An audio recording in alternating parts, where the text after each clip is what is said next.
Hello everybody, Terry back again with another video. Today's video is guys going to be about talking about Monte Carlo that it just is around the corner. The second most 1000 tournament of the year, the first one on clay.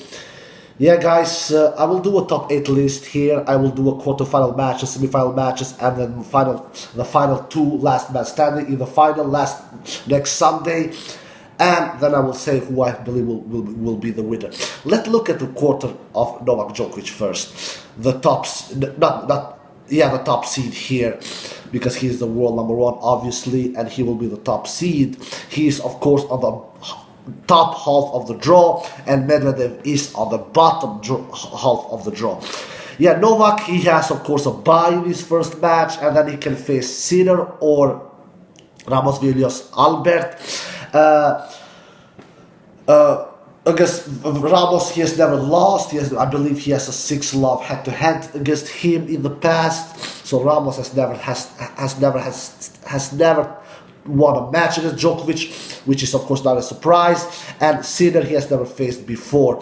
I believe that he will face Sinner. I have a feeling that Sinner will defeat Ramos in his first match and then face Novak Djokovic in the second round. It will be Sinner's second round and Novak's, of course, with Novak's first round, because Novak he has a bye, like I said.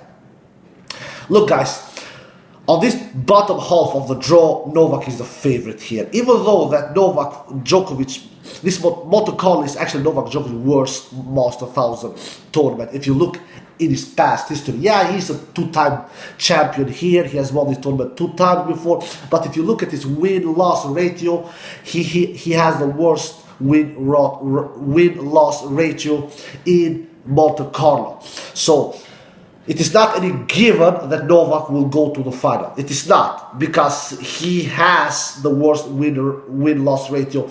And if you compare all the 9 Master 1000 events, the Monte Carlo is the event that Novak has been least successful on, if you look at the win-loss ratio.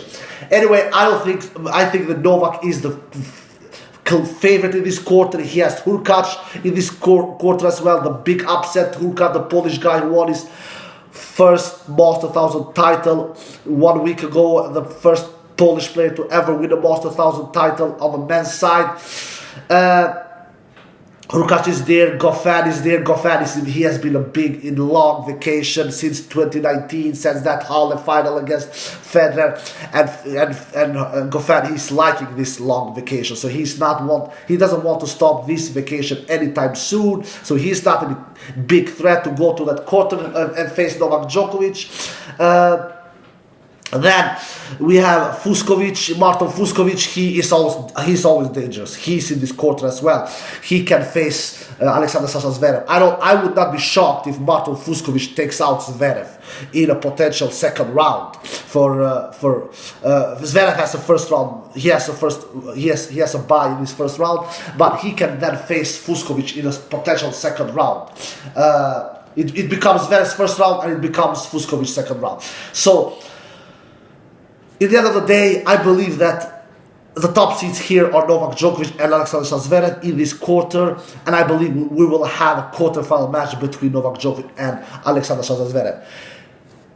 I don't think Djokovic will be upset before the quarterfinal. I don't think Sinner takes out Djokovic. All respect to Sinner, he's a huge talent, but he just does too many unforced errors. He doesn't move super great, even though that he will have more time to catch the balls on clay because the surface is slower, but he will not come away with 59 unforced errors like he did against RBA in Miami. He came away against RBA in that semifinals, and he did 39 unforced errors against Hurkacz. He didn't come away in that final against Hurkacz, Jannik Sinner. He needs to take down those unforced errors, Jannik Sinner. He needs to play more consistent tennis. He needs to move better, he needs to return better, and he needs to serve better. Even though the serve is the least important shot on clay, obviously, because it is the slowest surface, but Jannik Sinner, he needs to find these spots better. He cannot just land his serves without any address whatsoever, like he did against Hurkacz. He needs to find the tee more, he needs to find the at-court more, he needs to do more with his serve, Jannik Sinner. Even though it is clay, obviously, but it is not bad if you serve good on clay. It is not bad. It is not. So considering Yannick Sinner, he's a tall dude. He's not short, guys. He should do more with his serve. He really should do more. So I don't think Yannick Sinner will have a chance against Djokovic. I really don't think so. I think we'll have a quarterfinal match between Djokovic and Zverev on this top section of the draw, on this quarter of the draw. And if not Zverev makes it to that quarter, I think that one guy like Martin Fucsovics, he can make it to a quarter. I will not be shocked if Djokovic and Martin Fucsovics faces each other in that quarterfinal match. I will not be shocked. So I have Martin Fucsovics as a dark horse in this quarter. But obviously I believe we will have a quarterfinal match between Djokovic and Zverev. Alright, enough about that quarter. We go to the Tsitsipas quarter now. And Tsitsipas, yeah guys, Tsitsipas, he's pretty good on clay. Maybe clay is his best surface. He has played the semi-final match in French Open like he did last year. Took Djokovic to a 5-set battle there, and he maybe even would have taken out Djokovic if he was not injured with his leg in that 5th set. Who knows what would have happened if he was 100% healthy, which obviously he wasn't.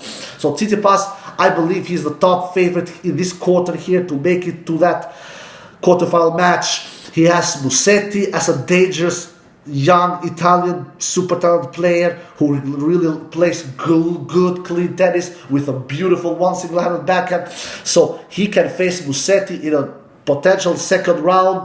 Musetti will play against his first match against the journeyman from Australia, Aslan Karachev. Let's see what Aslan Karachev is made of. He did a great run in Melbourne, played the semi-final there, lost to the champion Djokovic in straight set. Then he played a decent tournament in Doha, I believe, and then Aslan Karachev, he won Dubai, his first ever title in his career, and then he lost pretty early in Miami. So let's see what Aslan Karachev is made of, what his skill sets are on clay. I don't think Aslan Karachev will defeat Musetti. I have a feeling Musetti will take out Karachev, and I think we'll have a match between Tsitsipas and Musetti. Can Musetti take out Tsitsipas on clay? Yeah, it's not impossible. I don't think so. I think that Tsitsipas is a better player than Musetti, at least at current moment. Who will have the best career in the future? Who knows? Maybe Musetti will have a better career than Tsitsipas. But at the current moment, I think just that Tsitsipas is more consistent, more experienced, more solid than Musetti. And if Aslan Karachev faces Tsitsipas, I don't think Aslan defeats Tsitsipas either. I don't think so. I just fancy Tsitsipas' chance here to go to make it to a quarterfinal and face in the quarterfinal. Who can he face in the quarterfinal? The highest seed he can face is Matteo Berrettini, the Italian dude, the highest Italian player, Matteo Berrettini. Matteo Berrettini, in my opinion, his best surface are hard courts and grass. That is because he has that huge serve, huge forehand.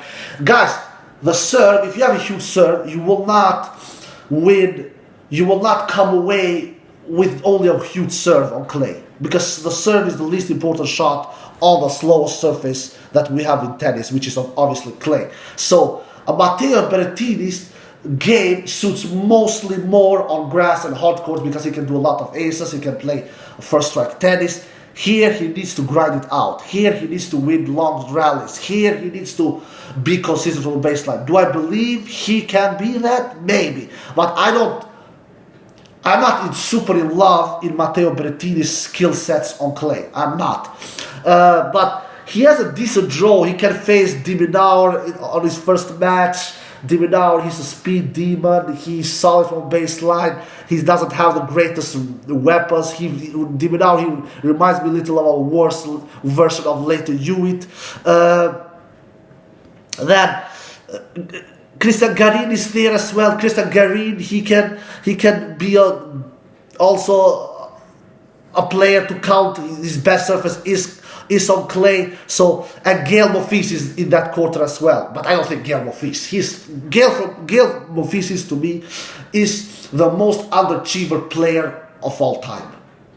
That is my opinion, guys. Gael Monfils, I saw him a couple of days ago, some tennis matches. Man, what a power that dude has. Man, what a power. He can hit through everybody with that unbelievable ground strokes, both forehand and backhand, especially back forehand. His backhand is his weakness. He has a huge serve. He moves like a cat on the court. He's super fast, but he has underachieved Gael Monfils. He has won only 10 titles during his career. That is to me an underachiever. That is to underachieve if you consider what kind of a huge ability Gael Monfils have. But he doesn't have he's a mental Santa Claus. He is weak mentally. He can play for 1 or 2 sets good, and then he can disappear and take the flight and just be mentally checked out. He doesn't train hard as well. I know that I have inside information. Gael Monfils, he can train for 20 minutes and say, you know what, I'm out of here. He is super lazy, but one of the greatest talents of all time. I really mean it, guys. Just look at him. His strokes are unbelievable. Those strokes they are like guns, guys. When he unleashes that forehand, it is unbelievable. So he has underachieved Gael Monfils, and he's in the court. He is in this quarter as well. But I don't think he will go to that quarterfinal and face Tsitsipas. Who will face Tsitsipas in this quarter? You know what? I think that we will have Cristian Garin, Stefanos Tsitsipas. Why not? Cristian Garin, Stefanos Tsitsipas quarterfinal match. I don't think that Berrettini will go to that quarterfinal. So I think that we'll have Cristian Garin, Stefanos Tsitsipas in this quarter. All right, we go to the third quarter here, where Rafa Nadal is. Yeah, guys, Rafa Nadal, the greatest clay court player of all time. He has won 60 clay court tournaments in his life, and he for sure will win more, guys. Trust me. Rafa Nadal is in the same quarter as Andrei Rublev. Andrei Rublev is the new Kei Nishikori, the new David Ferrer. He will go to the quarterfinal, I believe. He will face Rafa Nadal. Nobody will stop Rafa Nadal in this quarter, guys. Nobody. I don't think nobody. Who will stop him? Man, he has not some. He doesn't have any big names on his way. He will face a qualifier, most likely in the second round, and it will be Rafa's first round, or maybe Manarino. Manarino will not stand a chance against Rafa Nadal. And then Rafa can face Chardy or Struff or Dimitrov. Dimitrov is also a big underachiever, not as big underachiever as Gael Monfils in my opinion, because in my opinion Gael Monfils is a more talented player than Grigor Dimitrov. At least he has more firepower, but Grigor Dimitrov is also a big underachiever, so he will not stand a chance if he faces Rafa Nadal in the potential third or fourth round, because Dimitrov is there as well. RBA is there too. He can face Rafa Nadal in the potential quarterfinal, but I think we'll have a quarterfinal between Rublev and Rafa Nadal, and Rublev of course will not stand a chance. The quarterfinal specialist will go out in the quarterfinals against Rafa Nadal. Rafa Nadal is the greatest clay court player of all time for a reason, guys. He doesn't need any instruction who that dude is. He has not won French Open 13 times with if he wasn't a monster on clay, guys. So that was the third quarter, and then we have the last quarter where Medvedev is the second seed because he is the world number 2 nowadays. But that doesn't mean he will go to the final. No way in hell that Medvedev will reach the final in Monte Carlo. I will be shocked, to be honest. I will be shocked if Medvedev reaches the final in Monte Carlo and faces if he comes through Schwartzman if in the quarters, or if it comes through Nadal in the semis. No, Medvedev's worst surface is clay, guys. He has never won a title on clay, if I'm not mistaken. He likes low bouncing surfaces, and clay is not a low bouncing surface, guys. We all know that clay is a high bouncing surface. He has a great serve, Medvedev, and the serve doesn't help him on clay. And not only Medvedev, the serve doesn't help big serving guys. On clay you need consistency, shot tolerance, to do little unforced errors, to do damage with a huge stroke like Nadal can do with his forehand, and just to penetrate the court. Medvedev doesn't have that kind. He doesn't have a shot tolerance on clay. He doesn't He cannot penetrate the court with a huge stroke. He doesn't have a huge backhand. He doesn't have a huge forehand. A la Nadal with the forehand, a la Federer with the forehand, or a la Djokovic with the backhand. He doesn't have that kind of game. So Medvedev, I don't think Medvedev is the highest seed on this quarter, obviously, but will he come through and play the quarterfinal? I don't think so, guys. I think that Medvedev, he can really lose on the second or third round. A player like Nicolas Basilashvili can take out Medvedev in a potential second round. A player like Fognini is he's the loser. Fognini, yeah, he's the defending champion here in Monte Carlo. He won this event when this event last was played, because obviously it was not played last year because of the pandemic. But in 2019, Fognini is actually the defending champion. But we all know that Fognini will not defend this title. No way in hell he will defend this title. Fognini, he has been on vacation since he won Monte Carlo 2 years ago. He has been in a long vacation, Fognini. And he is not planning to end that vacation anytime soon. Fognini will not win this tournament. Fognini will not even go to the final. He will not go to the semi-final. Will he go to the quarter-final? Ah, man, who is more there? It is Krajinovic is there. Filip Krajinovic could easily go to a quarterfinal. He's a good, decent player who can play solid baseline tennis and who has a decent shot tolerance. But Krajinovic has not had the greatest year so far. Man, this is a toss-up. Who will make it to the quarterfinal? At least bottom section will draw. I don't think Medvedev will do it. I don't know, man. I think Schwartzman will go to. I think that Schwartzman will go to the quarterfinal, at least top section of the draw, guys. I think Schwartzman will. I think we'll have a Schwartzman. Schwartzman will go to the quarterfinal here. Who will Schwartzman face in the quarterfinal? Schwartzman, he has Casper Ruud on his way. Casper Ruud is a good clay court player. By far his best surface is clay. Casper Ruud can take out Schwartzman in the second round. I will not be shocked. But I think that Schwartzman's experience, Schwartzman's consistency, Schwartzman's shot tolerance, Schwartzman has the worst serve on top 50 in the world, guys. Schwartzman's serve is not even top 50 in the world. But he doesn't need the serve on clay. Not much, at least. Because the serve is the least important shot on clay.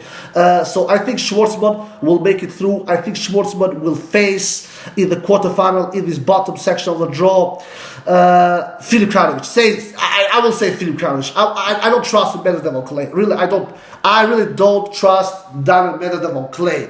So if I do a top 8 list when I see this draw, I will say Filip Krajinovic on my 8th place. On my 7th place, I will have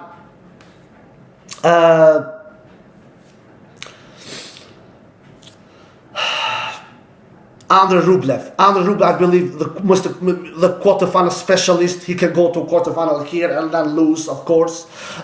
So Filip Krajinovic on my 8th place, Andrei Rublev on my 7th place. On my 2nd place, on my 6th place, I will have not Berrettini. Who will Tsitsipas face? I don't think Berrettini will go to that quarterfinal. 6th place, I think that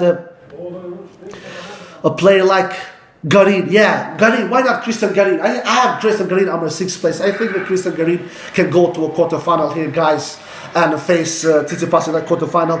On my 5th place, I will have Alexander Sasha Zverev. I think Alexander Sasha Zverev can make it to a quarterfinal. And on my 5th place, on my 4th place, I will have Diego Schwartzman. I think Diego Schwartzman can go to a semifinal, guys. On my 3rd place, I will have Stefanos Tsitsipas.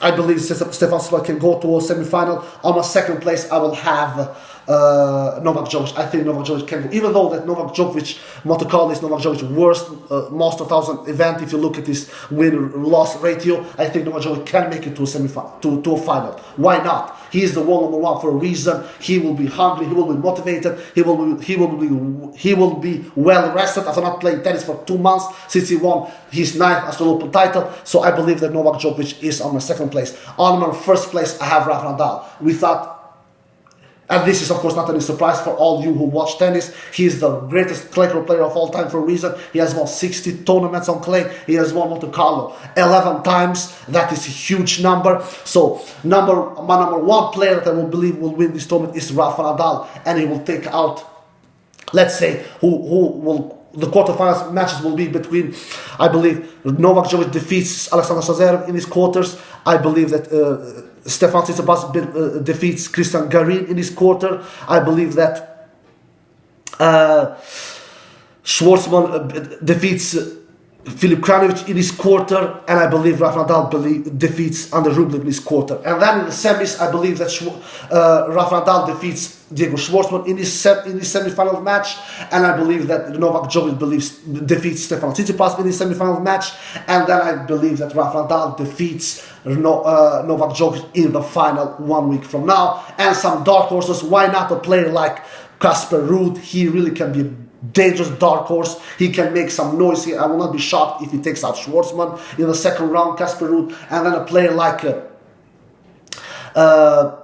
RBA, he's always a dangerous dark horse. Even though RBA, even though he's Spaniard, his best surface is not actually clay, it is hard courts or grass, but he can always be dangerous, RBA. And a player like, so dark horse, Casper Ruud, RBA, and then of course you always need to have a dark horse like PCB. PCB is always dangerous on clay with that consistency, solid game that he has from the baseline. So there you have my dark horses: RBA, PCB, Casper Ruud. My top 8 list. Number 8 place.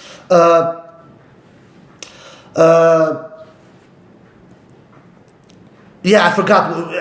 I said my top 8 players from in the beginning of the video. I don't need to say that again, guys. You remember it, guys. All right, guys. I hope you enjoyed this video. If you did, give it a thumbs up, subscribe, and see you next time. Peace.